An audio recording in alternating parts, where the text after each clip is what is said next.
Well, Christmas is technically over, but that doesn't mean we have to stop celebrating, especially when certain people were so busy in December that they didn't get around to uploading anything new on YouTube until now.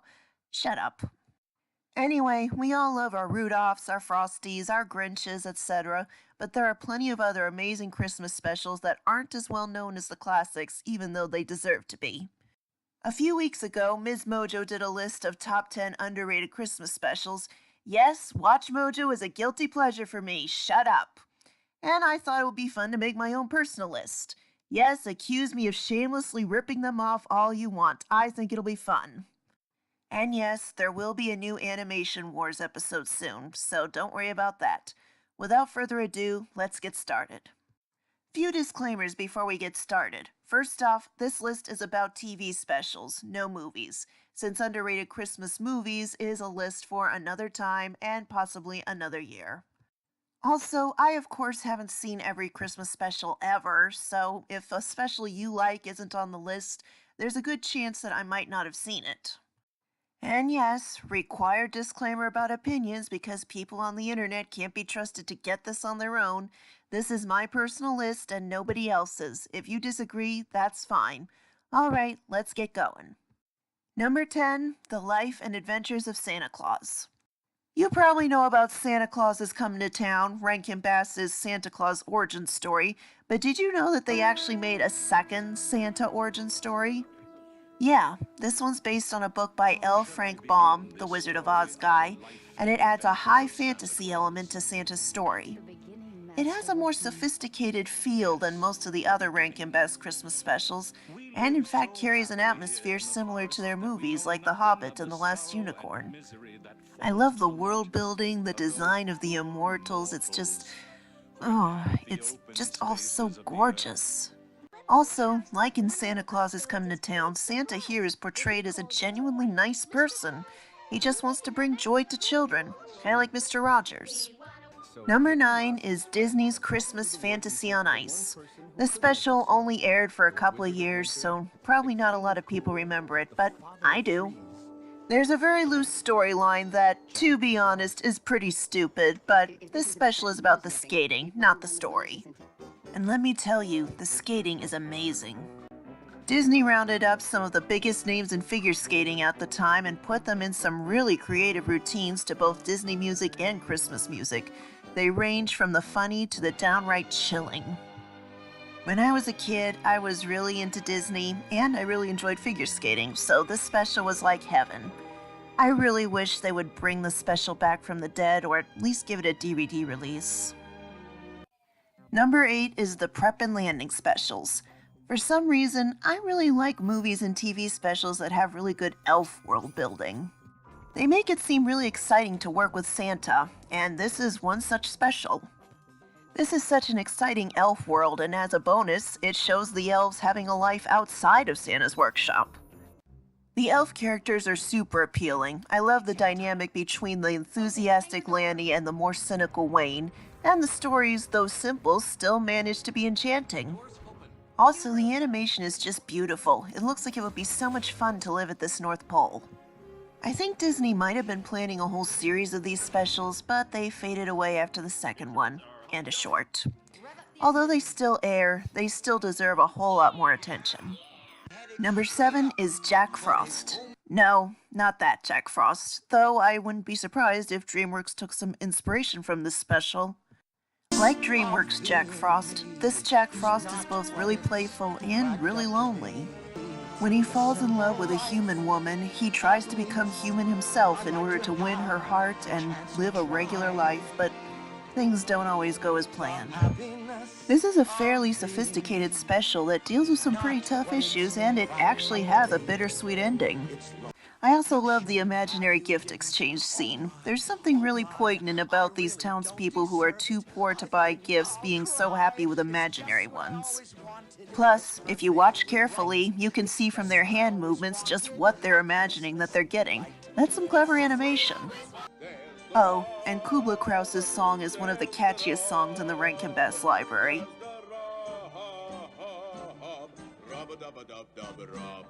Number 6 is Comfort and Joy. Why doesn't the Christmas episode of the Justice League cartoon get more love?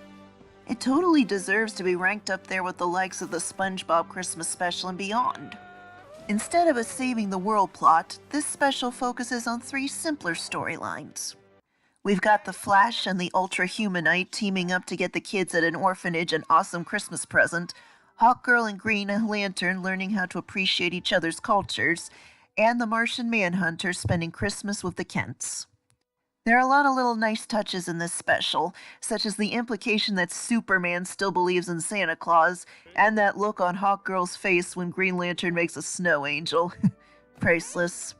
Plus, seeing the Martian Manhunter learn about Christmas might just bring a tear to your eye. And if that doesn't, the ending almost definitely will. Number 5 is Christmas Eve on Sesame Street. What can I say? It's Sesame Street. Who doesn't love Sesame Street? Ah, the nostalgia vibes. So much nostalgia. Makes me feel just so good every time I watch it. Like the Justice League Christmas special, this special juxtapositions 3 different storylines. There's the main plot of Big Bird worrying about how Santa's gonna get down chimneys, Ernie and Bert in a Gift of the Magi situation, and Cookie Monster trying to write a letter to Santa but always eating his writing tools. Each story is told with the perfect mixture of humor and heart, and the songs. Oh god, the songs are amazing, especially True Blue Miracle. That song just makes me feel all warm and Christmassy every time I hear it. I'm in my 30s, but I still watch this special every Christmas Eve, and I have ever since I was little. It's that good. Number 4 is The Christmas Messenger. I never hear anyone talk about this special, like, ever, which is a real shame. If you haven't heard of it, which you probably haven't, it's a special from the 70s that contains both live action and animation. The live action frame story is set in a Dickens-esque Victorian England, where the angel who announced the birth of Jesus returns to Earth to listen to the carols. The stories of the carols are told in these beautiful animated sequences that add extra layers of depth to the songs. They really help you see the carols that we hear every year in a new light. It's a really unique special, and it's really sad that it doesn't get any attention these days, but if you can find it, definitely check it out. Number 3 is a claymation Christmas celebration. 2 Christmas Carol-themed specials in a row. What can I say? I love the Christmas songs. I personally think this is the late, great Will Vinton's crowning achievement. Like in The Christmas Messenger, each carol is performed in such a unique and memorable way. We've got Rudolph the Red-Nosed Reindeer performed by the California Raisins, We Three Kings with jazz-singing camels, Carol of the Bells with living bells who are conducted by Quasimodo, and even more. My favorite, though, has to be Oh Christmas Tree, with Christmas ornaments that open up into little worlds. It's just plain beautiful. Oh, and the frame story of everyone getting the carol Here We Come A-Wassailing wrong is hilarious. This is another special that I really wish more people knew about. Number 2 is A Muppet Family Christmas. The Muppets, Sesame Street, Fraggle Rock, and the Muppet Babies all in one special. How awesome is that? This special is so hilarious, so musical, so charming, so everything. The way it interweaves so many storylines is just magical.